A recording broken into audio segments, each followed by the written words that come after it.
Hey YouTube, welcome back to another History Teacher Reacts video with Mr. Terry as I continue my search for historical knowledge found here on the internet. Alright, today's video was chosen by our awesome patrons over at Patreon. And in this week's poll, they voted on what if the Byzantine Empire survived by Alternate History Hub. Now, Alternate History Hub, if you didn't know, is one of the most popular channels out there that focuses on alternate history subjects and what ifs in history. And those are fun to speculate about when you hear their case and kind of their ideas, because sometimes it can be open for kind of interpretation. So with this event, you can really center around I guess a couple things. One would be the fall of Constantinople in 1453, which was really the official fall, I would say, of the Byzantine Empire. But the decline, of course, started long before then. So it fell in 1453 to the Ottoman Turks, and is now going to be, in control by the Ottoman Empire, and that city's actually renamed to Istanbul. So what if it had survived is an interesting question. One thing I'll already propose is it very much would have affected the ambition set for by Europeans in the next few decades of overseas exploration, because Europe had largely used kind of the Christian-controlled Byzantine Empire and the whole region around that area for a long time to get access to goods out of Asia, like spices. And when, with the hostility of that region, especially around the fall of Constantinople, that kind of pushed Europeans to try to find other ways to access Asia. That's where we're going to get people like Vasco da Gama and Christopher Columbus. So,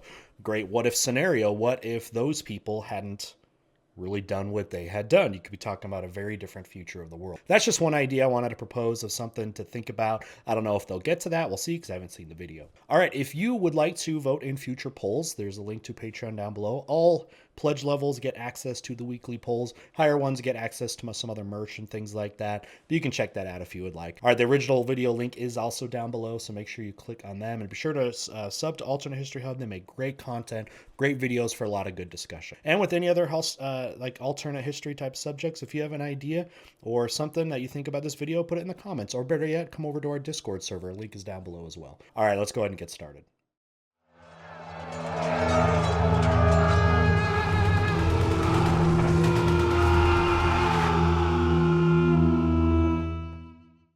You all gave me suggestions for an alternate history scenario as a part of the Humankind What If contest, a new upcoming strategy game, and so I felt no era was more fitting for this type of game than the Eastern Romans. In 1453, the Roman Empire came to an end. Date. What we now call the Byzantines saw themselves as that continuation of Rome that had lasted for a millennia and a half. But then it was gone. The Eastern Roman Empire had been fading in and out of relevancy for the last 300 years. Please, no flame wars over... No, don't call them Byzantines. They're actually Romans. We get it. It's a battle or argument of semantics. We get it. So what if in an alternate timeline, the Eastern Roman Empire never collapsed? Not only simply surviving, but remaining definitely a worth talking player about past the 15th century. This is kind of a double whammy question. One where the Byzantine Empire survives, and the Ottomans never exist. But I'm not going to focus too much on the Ottomans for this. Okay. But I mean, for the Byzantine Empire to survive, I mean, it doesn't necessarily mean that the Ottomans never exist. I mean, it can mean they were never as big, although at the height of Byzantine power, they controlled virtually most of what the Ottoman Empire is going to end up controlling. But okay, so... Okay, whatever. As that's an entire video by itself, and this video is long enough already. If I ever do talk about the Ottomans, think of that as a companion piece. If we want to imagine keeping the Byzantines in our mortal plane, we need to go back, even before the fall of 1453, centuries back to the start of the nomadic migrations by Central Asian Turks into Anatolia. Sure, I mean, the Ottoman Empire at a very slow decline. I mean, you see them peaking, or I mean, like 700 years almost before they fall, they're peaking. With around like Justinian and that. And by 1453, I mean, it was just the areas of Constantinople and kind of around it. Ottoman Empire had even had control of regions west of the Byzantine Empire, which is interesting. So it's like they had completely surrounded them. Yeah, how could they survive?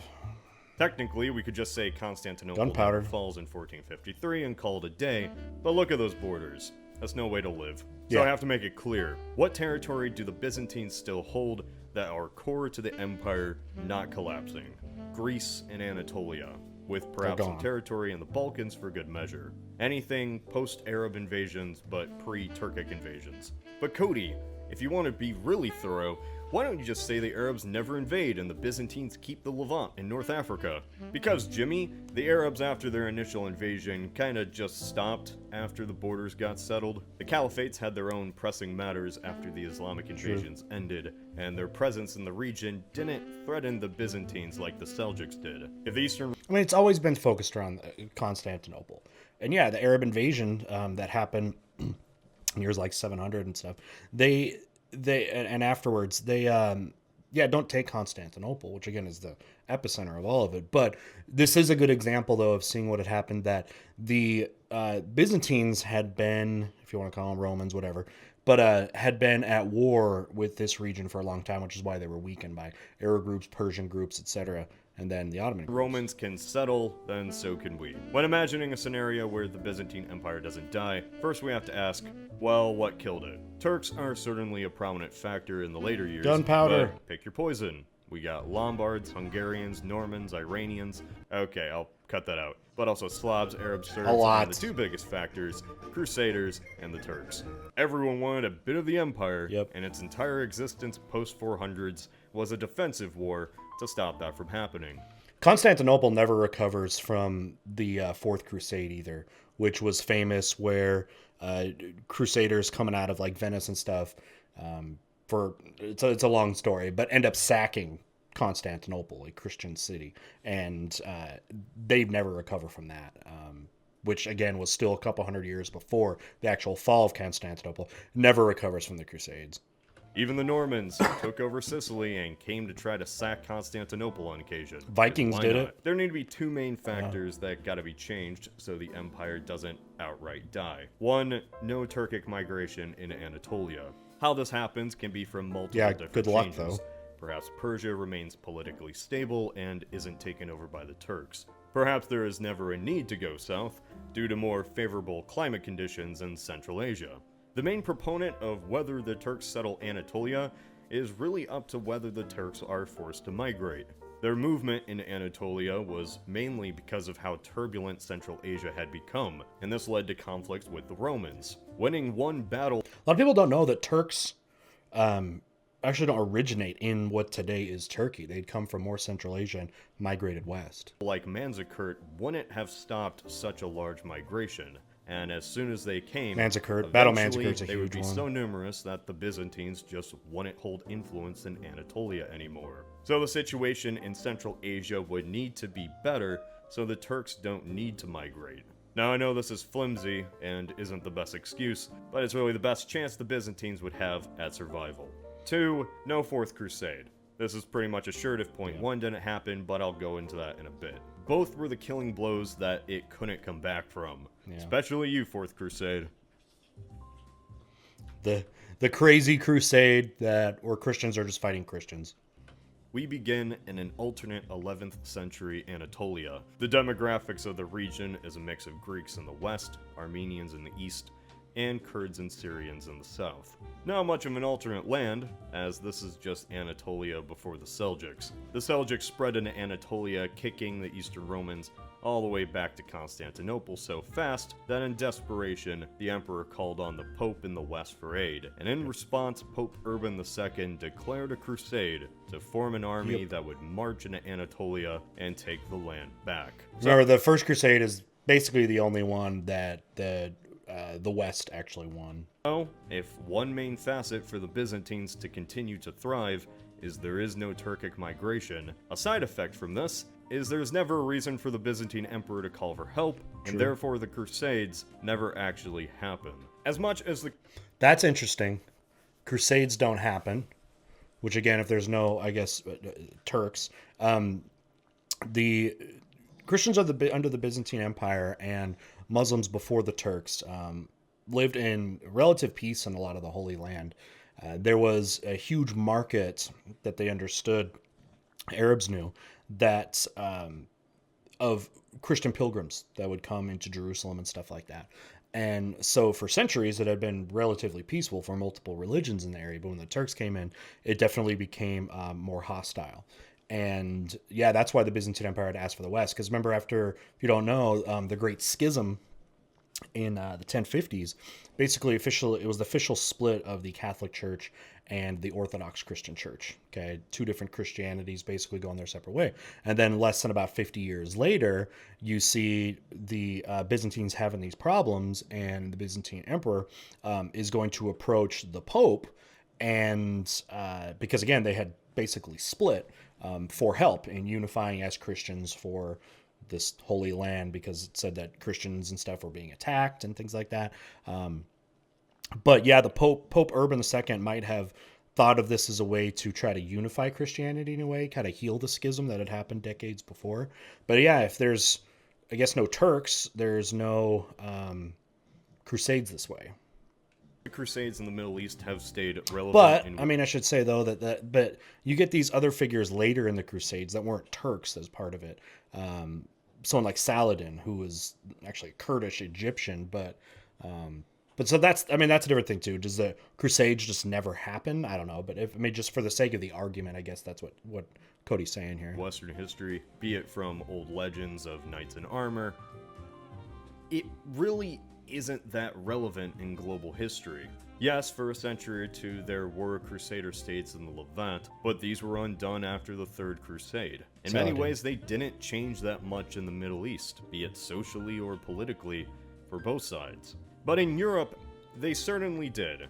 Pope Urban II calling for a holy war set a precedent, and this had side effects. Because while we often think of the Crusades going in the Holy Land, this wasn't the only theater. The Crusades formed many orders and factions, one of which was the Teutonic Knights and Livonian Order, who after the Crusades, kind of failed, they had to go back to Europe. The last patch of paganism in Europe resided on the Baltic Sea, and a crusade was called to Christianize the region by force. The Great Northern Crusades. Pretty much descendants of Vikings that had converted to Christianity were part of those Crusader groups, by the way. The knights that had taken place in the war carved up the region and settled it as their own kingdom. The Teutonic Order took root in this land and grew. So one of the effects of the Turks never entering Anatolia is the Teutonic Order is never created, booted up to Northern Europe, and doesn't create the Kingdom of Prussia. A Germany, centuries down the line, if it did want to unify, would unify under a state like Austria, or perhaps some alternate northern kingdom that was able to take the place of Prussia. Well, I mean, all this stuff is happening, though. We're definitely branching off pretty far, because all this is happening while the Byzantine Empire was around. So it was going to be around basically regardless. So really what this video is becoming is, what if the Turks didn't exist? Or what if the Ottoman Empire didn't exist? That's really where it looks like this is really focusing now. But either way, Germany is not which is a great question by a militarized state. That has a lot of ramifications, but is not important to the Byzantines at hand. While that is a big ramification, that's an entirely other scenario that isn't that important to the Byzantines. The main crusade the Byzantines care about is the Fourth. Going through the 12th and 13th centuries, there might be a chance for the Byzantines to slowly rebuild without both worrying about the Turks and worrying about their empire being split by the Latins. So it would remain not only alive, but a decisive competitor in not just the East, but the European world, alongside their rivals, the Holy Roman Empire and the Catholic world. It's often overlooked considering it's been 500 years, but while it was still alive, the Byzantines were rarely friendly to the Latin West, and vice versa. During the times of Justinian, they had tried to retake Italy from the Lombards and other tribes, only for it to end in failure. I mean, well, the empire was huge under Justinian. They took over basically everything between Greece and the Italian peninsula and a lot of the southern Mediterranean. I mean, they were quite successful, but again, that was like the biggest they ever got. Justinian was basically trying to reconquer the whole former European or part of Western Rome, which of course doesn't happen, but did a lot of it. And the crown of the Temporarily, at Roman least. emperor had been given to the Franks by the Pope, which was a slap in the face to a state that was still Roman. The continued resentment only grew over the centuries. When the Great Schism occurred, this chasm only became wider. Eventually, Greeks would purge Latins in the street of Constantinople, or Latins would force conversions of Orthodox churches in southern Italy. It was even so bad when the Fourth Crusade burned Constantinople to the ground, the church was horrified.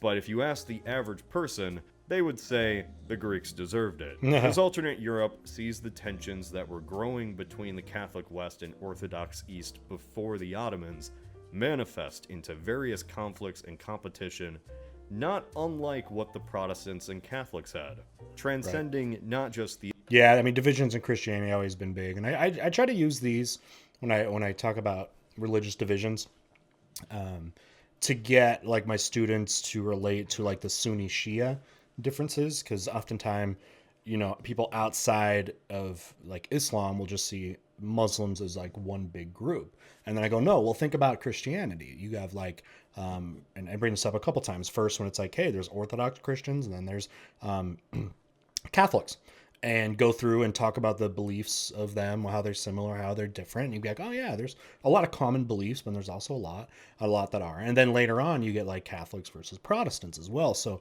using those type of examples out here in the West to highlight the differences that happen in other religions, that just because you may have some core foundational beliefs, you can still have a lot of disagreements that can also turn violent. theology, but into secular politics and land grabs, as the Byzantines can actually enforce their claims, especially in Italy. Whether or not they would Florence. succeed to reclaim any of this land, perhaps southern Italy, I don't really know. This would be a running theme, as the Western Latins proclaim they're the rightful heirs of Rome, and the Byzantines encroach at any opportunity to take back a land that they saw as rightfully theirs. It's so interesting when you look at how many groups of people have claim that they are like rightful descendants of the Romans. There's a lot of different groups. Even Ottomans thought that they were kind of taking that up when they took over the like the Byzantine Empire, and the Russians have said that, and of course like Holy Roman Empire and France, and like there's so many different claims for it. It's really interesting. Moving forward a few hundred years with the Mongols gone, the empire would soon find itself not alone in this competition with the West, because now we have the Russians. That historical fear in the West of the Russian horde morphs over the centuries as not just anti-Russian sentiment, but anti-Eastern, mostly between the Holy Roman Empire, Austria, Hungary, Are we still talking about the era of and the Crusades, occasionally though? Russia or Poland joining in. Just as the Ottomans taking Vienna was a terrifying prospect for the Austrians, this doesn't change much just because it's the Byzantines. Then the winged hussars Say we arrived. continue on past the 15th century, and the struggle between the East and West has dominated European politics. Then suddenly, a monk in Germany... Amazing how that even continues when you look at the division of East and West today, going back to World War II and the Cold War. There's like very much this difference between Eastern Europe and Western Europe that's been around for almost millennia. piece of paper to adore. Or someone Luther! else, considering how much of butterfly effect the Teutonic Order not existing and Byzantines continuing would have on this timeline. I can't imagine the Reformation would go detail for detail like in our timeline. More the general strokes. Many by this time did have problems with the church, and the inevitable invention of the printing press would spread local languages of the Bible. So Protestants, or at least Christians in the North... Printing press, the most important thing that allowed the Protestant Reformation to happen.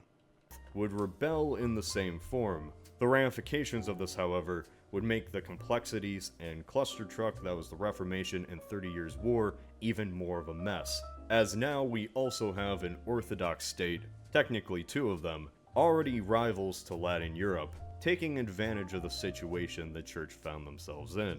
Europe during the Renaissance and Reformation is a wacky three-way battle between Protestants, Catholics, and Orthodox. Yeah, I mean, the Russians basically hijacked the Orthodox Church with the fall of the Byzantine Empire as well. Really kind of take it over when you see Russia when it grows, or into like Peter the Great and things like I'd that. say it'd be less of a three-way Ivan battle going and further more back. everyone just teams up against the Catholics. Byzantines using this opportunity to move in on Austria, and considering this is a timeline without Prussia-Brandenburg, who knows who unites Germany? It's all up in the air. The The Byzantines Ottomans were invade considered north. the sick man of Europe in the last 200 years of their life. And it wasn't really because of some major battle, it was because Europe, at least the West, just became far more wealthy. The ancient Silk Road routes across Asia were no longer needed.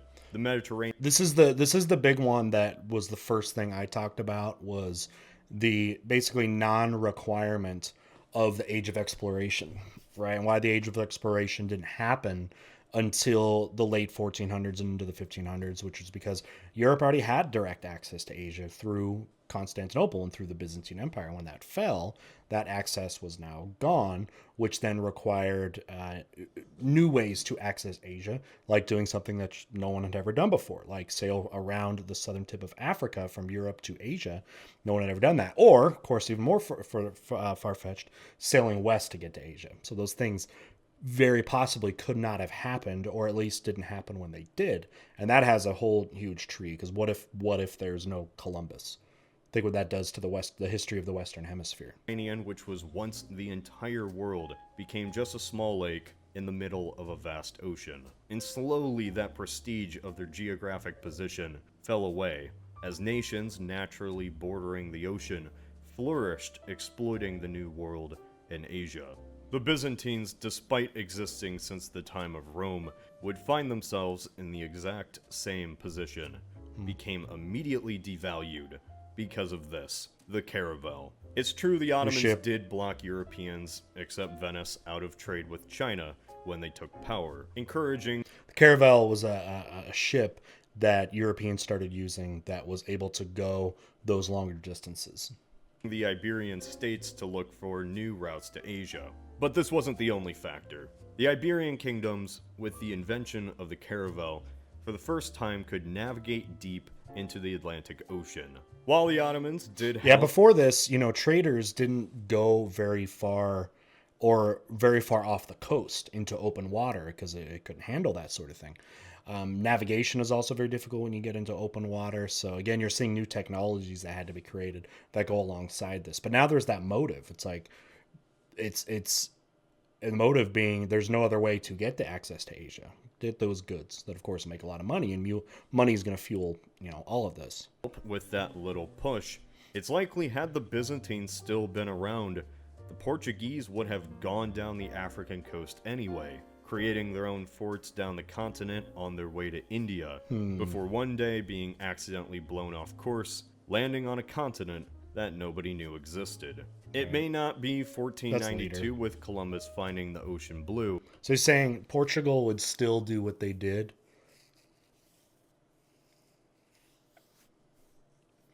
Maybe, but not. I don't think not as quickly. Not as quickly though as it happened. Henry the Navigator starts a lot of this. Not long after the fall of Constantinople. I think they're very. I got to see some more evidence, but I think they're very related. This push that they're happening and the events happening around the Byzantine Empire. But news of another landmass across the sea has pretty much the same results that we saw in our timeline. The Spanish jump on board, then the British, Dutch, you get the point. The Byzantine prestige, whatever it had left, would dwindle down eventually, be it colonization and the riches that it brings to its competitors, or the rise of nationalism that may strike in the following centuries. The state relied heavily on foreign mercenaries, and most decisions were top-down from the emperor. In a growingly complex world, this mentality would have to change, or the empire couldn't survive. The Byzantines, ironically, by a time of mercantilism and colonization, would be the sick man of Europe, and may be seen as an outdated relic of a bygone era. They might have to eventually reinvent themselves, and even if it wasn't as drastic as Turkey or China did, all empires do eventually come to an end. Kind of like saying the Byzantine Empire would become what the Ottoman Empire ended up becoming, which is an outdated relic. Um, but so much of that came with the Ottoman Empire, though, came with not really until like the Industrial Revolution for a lot of that. It was much later and due to different things than what you're talking about here with the Byzantine Empire slowly crumbling away. Whenever a nation or empire collapses far back in history, we often imagine that had it continued on, it would have remained the same type of entity that it was. The Eastern Romans were remarkable in more or less keeping the same tradition alive for 1,000 years. But compared to a world after Columbus, they would have to change. They would never reunite Rome, but they at least culturally would continue the tradition into the 16th and maybe 19th centuries, until it's eventually reorganized as Greece, even if it's not by name.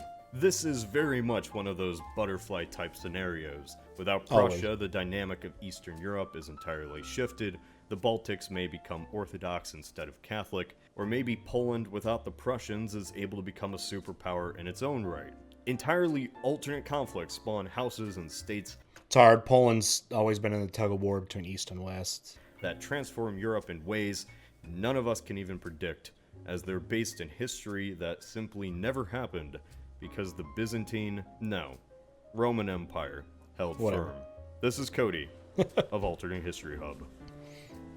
Special thanks to Humankind for sponsoring this video. They're having a what if contest right now where you, the community, can create your own content, be it memes, scenarios, or stories around the theme of a particular what if scenario. That sounds fun. It's still going on right now with multiple winners chosen each week. So click the link in the description for more information on how to participate before the grand finale. All right, so plenty to think about with there. A couple of my comments that I kind of spoke about intermittently through the video, but can kind of summarize now. I think there was a little bit too much of an expectation that the age of exploration was going to happen basically the way it did, regardless of what happened there in Constantinople. I don't see that as much. I could see something like it still happening, but not the way that it did and not in the timeline that it did. I think the two are very, very closely related. I mean, what it took, the investment and everything that it took for Spain and Portugal to go on these endeavors, that Portugal starts, decades before like Columbus did and even Da Gama did, with exploring the western coast of Africa, which took many years to do, and then eventually with Da Gama being the first to sail around there. But I think those are irrevocably tied to the events that happened in Constantinople. Yes, Spain and Portugal are also very far away from the Byzantine Empire, so them getting the goods and things that come out of places like India, that's a long way to go, which means that prices are, higher and stuff like that. But that fall of Constantinople is, it seems like it's the spark that ignited this whole thing, because of it was a lot safer and to be able to just trade through these trade networks. And if the Byzantine Empire had stayed in control, I think as long as they could control that area, they are going to be fine. I mean, the Ottoman Empire controlled this area for another 500, almost 500 years of this Constantinople area, up until World War I. And a lot of that, again, was even with like the bypassing of the whole Middle Eastern region to get to Asia, was still very successful because of the trade that still went through that region. And in these eras of 1400s, 1500s, 1600s, 1700s, 1800s, like all the way up until the Industrial Revolution, that still, I think, meant a lot to control that territory. I think the Byzantine Empire, again, if it had not been on a steady decline, would have definitely still been very powerful okay, for at least as long as probably the Ottoman Empire did.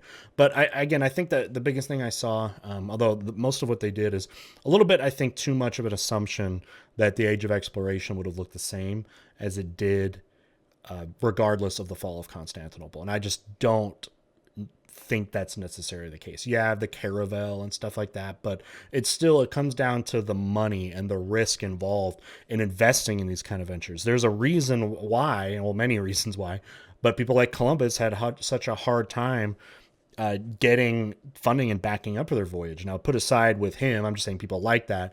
With him, he was turned down so much because his mathematics of the size of the Earth was laughably wrong, pretty much with his underestimation of the size of the Earth. But what had again been the biggest motivation was that fall of Constantinople. And that means Europe is cut off from Asia that way, and I think that's the biggest thing that happens there.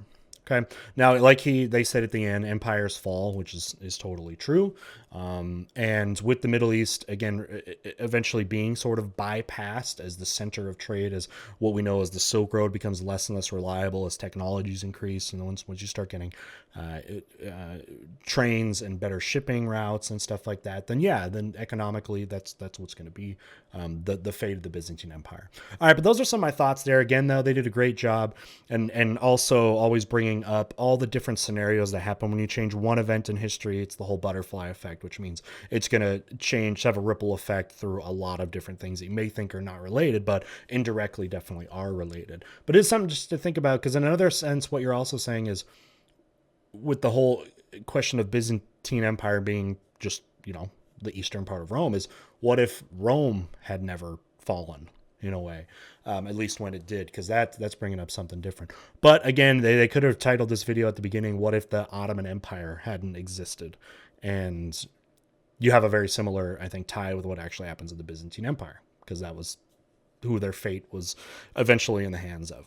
All right, well, with that, that's just some of my thoughts there. What do you think about it? You can talk about it in comments, or again, come over to our Discord server. And I know the whole Byzantine Empire thing is a very popular thing to discuss in the community that we have over there. People love talking about it. Even if you want to get into where the Byzantines Romans debate. That's been a lively one for months, pretty much. All right, and just as a refresher, if this video was voted on by our patrons, who are awesome, if that's something you'd like to be interested in, you can find out more by clicking the link down in the description to Patreon. The original video link is down there. Make sure you give the view, like, subscribe, all that awesome stuff, as Cody and whoever helps him over there at Alternate History Hub do a great job and bring great discussions in history. All right, and with that, we'll see you next time. Bye.